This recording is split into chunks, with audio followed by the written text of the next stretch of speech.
ગુજરાતી બાળ વાર્તા સાત પૂંછડીવાળો ઉંદર।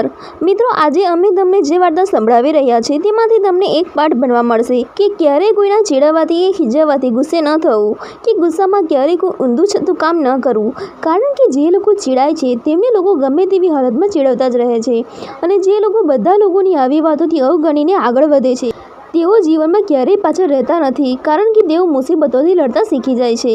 આવો સાંભળીએ આવી જ એક વાર્તા, સાત પૂંછડીવાળો ઉંદર। એક ઉંદરડીના નાના બચ્ચાને સાત પૂંછડી હતી।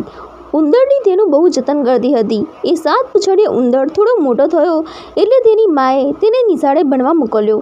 નિશાળમાં છોકરાઓએ ઉંદરની સાત પૂંછડીઓ જોઈને રમૂજ થઈ। છોકરાઓ ઉંદરને ખીજવવા લાગ્યા, ઉંદર સાત પૂંછડીયો, ઉંદર સાત પૂંછડીયો।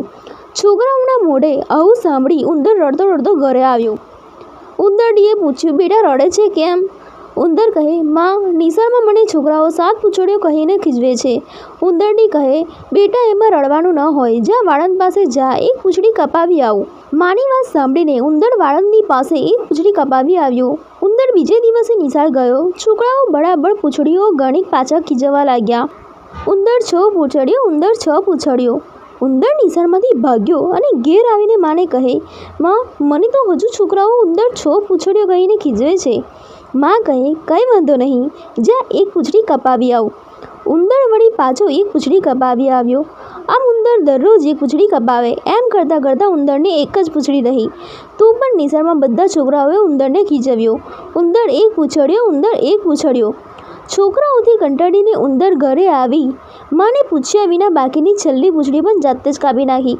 પછી અરીસામાં જોઈને બોલ્યો, હવે મને પૂંછડી જ નથી, એટલે છોકરાઓ મને ખીજવી જ નહીં શકે। બીજે દિવસે ઉંદર નિશાળ ગયો અને છોકરાઓએ વધારે ગમત પડી। એ તો ઉંદરને ઘેડી વળીને ખીજવવા લાગ્યા, ઉંદર બાંડો, ઉંદર બાંડો। ઉંદર ઘરે આવી માને ફરિયાદ કરી। ઉંદરડી કહે, બેટા, તારે તારી બધી પૂંછડીઓ કપાવી નાખવાની જરૂર ન હતી, બધા ઉંદરની એક પૂંછડી તો હોય જ। ઉંદર રડતા રડતા બોલ્યો, માં, ગમે તેમ કર, મને મારી પૂંછડી પાછી જોઈએ છે। માં વિચાર કરીને કહે, જા તારી કપાયેલી પૂંછડી લઈ આવતો। ઉંદર દોડતા દોડતા જઈને પોતાના ઓરડામાંથી પૂંછડી લઈ આવી માને આપી। માએ ખૂબ મહેનત કરી ઉંદરને તેની કપાયેલી પૂંછડી ફરી સરસ રીતે લગાવી આપી અને કહ્યું કે હવે પછી છોકરાઓ જે બોલવું હોય તે ભલે બોલે, પણ તું તેના તરફ બિલકુલ ધ્યાન આપીશ નહીં। ઉંદર ભાઈ તો પછી નિશાળે રોજ જવા લાગ્યા અને માત્ર ભણવામાં ધ્યાન આપવા લાગ્યા।